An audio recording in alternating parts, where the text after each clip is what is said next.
Happy Monday, everyone. Batya Ungar-Sargon is here with us today. Great to see you, Batya. How was your weekend?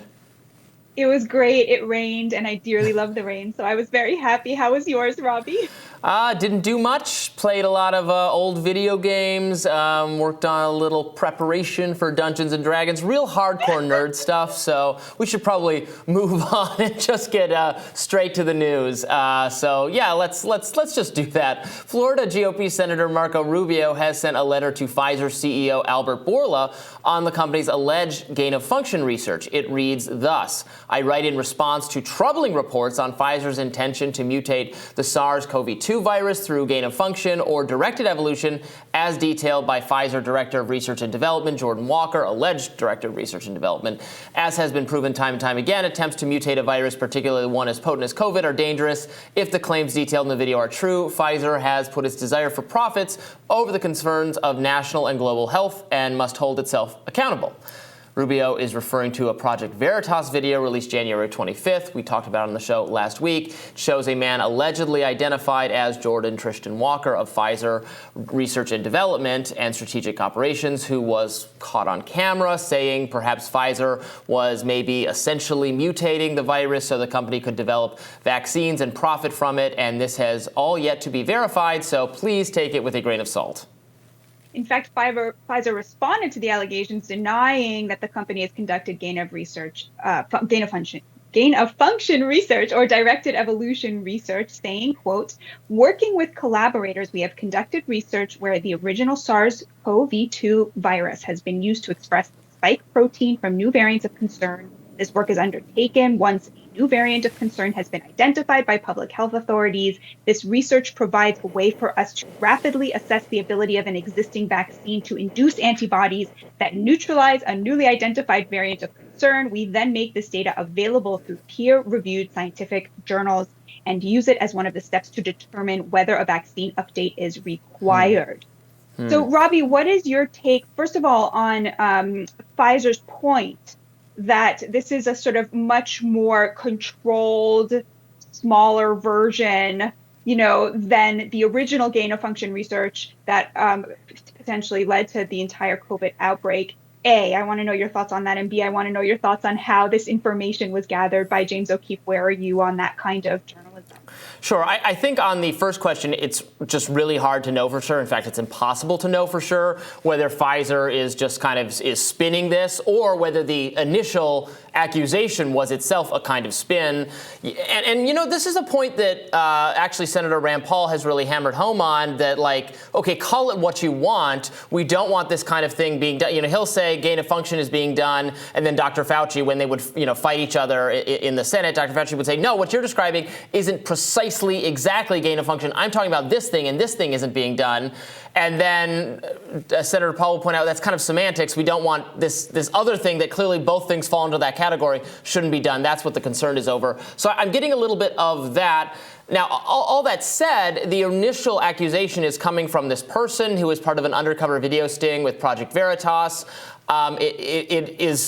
It does appear that this person is an employee of Pfizer.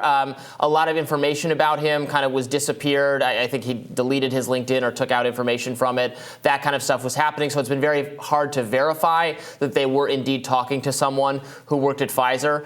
My understanding is he does, but and that his title sounds impressive, but it might be he doesn't actually know what's going on or what kind of research being done, or he was exaggerating it because he was boastful and he was having some drinks and it was a friendly environment. That is something everyone can be prone to do, frankly, which is why I always advise taking James O'Keefe videos with a grain of salt. I'm not saying this wasn't useful or we didn't learn anything from it, but if you use false premises, false pretenses to get information from someone, I mean, you have to wonder, if you were lying and you got them to say something, well, maybe they were lying because they wanted something out of you. So that's why we always have to be somewhat careful with these. What did you make of what he had to say in that undercover exchange? Yeah, I do think that there is a difference of degree, certainly, in saying we're going to mutate this virus in order to better treat it in a very controlled setting in a, state-of-the-art research institute that has a lot, all of our abilities to control it. And then, the initial gain-of-function research that led to this outbreak, potentially, possibly, probably. I do think there is a difference of degree there. Now, it's not a difference of kind, and the American people, through their representatives, are the ones who should get to decide whether or not we continue down this road, given how disastrous it potentially was initially, right? So I do think that there is a question of democracy here. Like, Pfizer should not be the ones getting to make up their minds about whether we proceed with this. The U.S. Congress should be making that call based on what their assessment of what the American people want. In terms of how the information was gleaned, it does seem that these latest O'Keefe sting operations have been done under the pretenses of being on a date. And I do think that I totally agree with your point. People in that context over drinks, trying to impress somebody. It's not like sitting there under oath before Congress, although obviously people lie under oath before Congress and boast all the time as well. And I think that context really does have to be taken into account. I will say, to me, the most interesting thing that was taped during that conversation was not actually even about gain-of-function research. It was when this gentleman who works at Pfizer, we believe, said that there is he called it a revolving door of government officials. The very people who review drugs for the government then will leave government and start working for big pharma.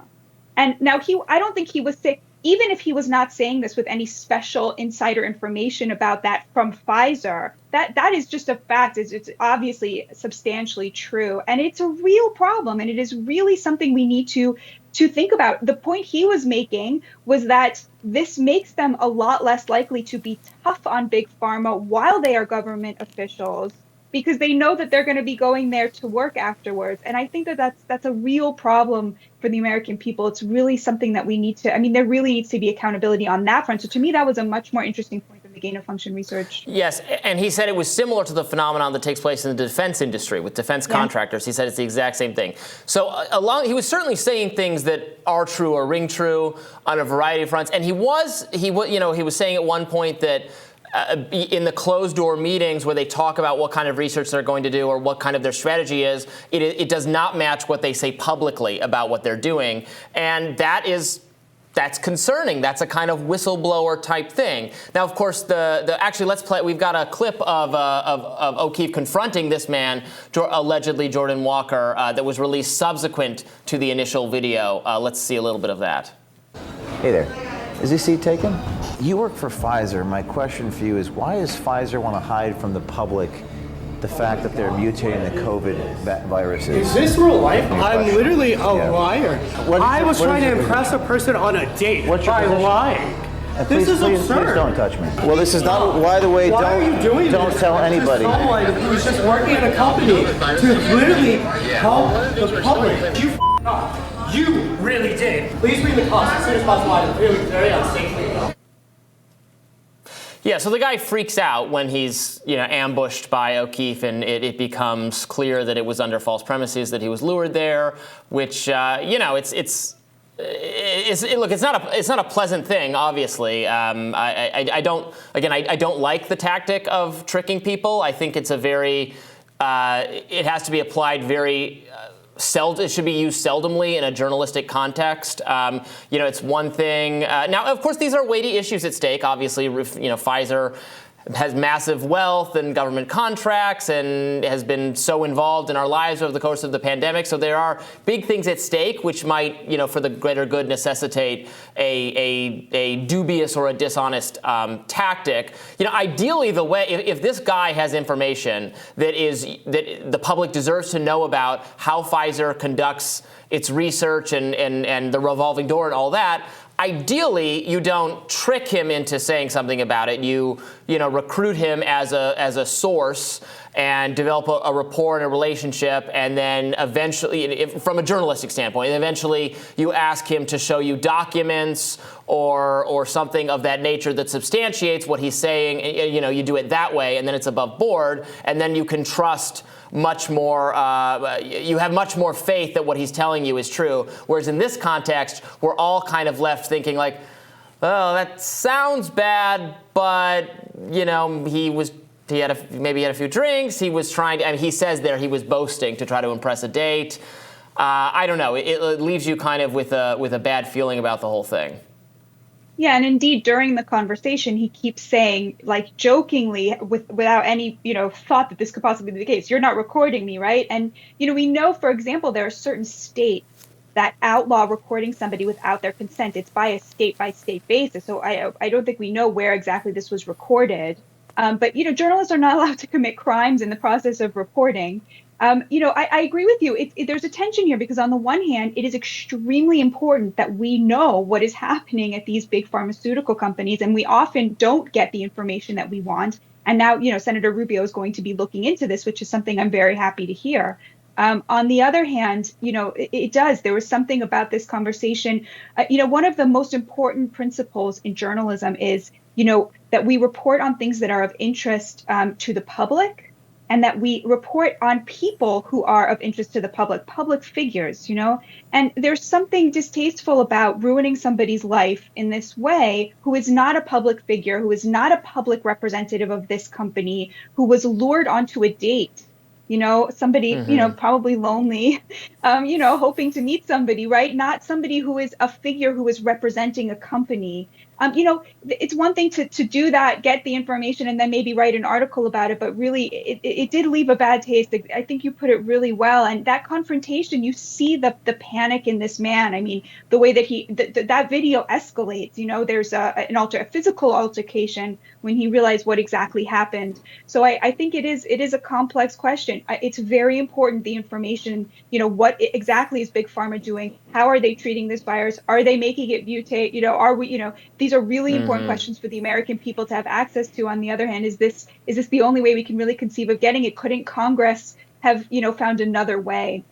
Right. Or could he have, recruited, try to talk to people who work for the company, get them to voluntarily participate, and then we'd have more faith in what came out of it. What he has to say, if that's accurate, is something people should know about. It is potentially alarming, which I think distinguishes it from other Project Veritas, some other past projects. For instance, when they do the same thing, but it's like an employee of CNN talking about how people at CNN don't like Republicans, and that person is humiliated in their life ruined. I'm like, what did we learn? Yeah, I know they don't like Republicans. Like they say that publicly. Like we're not revealing anything separate from what they say in public, and that seemed even more unnecessary. This. Look, people deserve to know that Pfizer is its private behavior, what it's researching, comports with what it says it's doing publicly, and does not transgress these boundaries of science that we are all rightfully very fearful are dangerous and could play into a future pandemic. And Pfizer has tremendous power over what policies there are. If you're going to be required to get a vaccine, they have input in that, et cetera. Scott Gottlieb is working for Pfizer at the same time. He's a noted ex-government health scientist advising health policy and talking about it on television. So there's a lot. It's not that there is stuff at stake, and we deserve to know about it. This just isn't the best way to find out what the stakes are. And we'll have more Rising right after this. Stay tuned.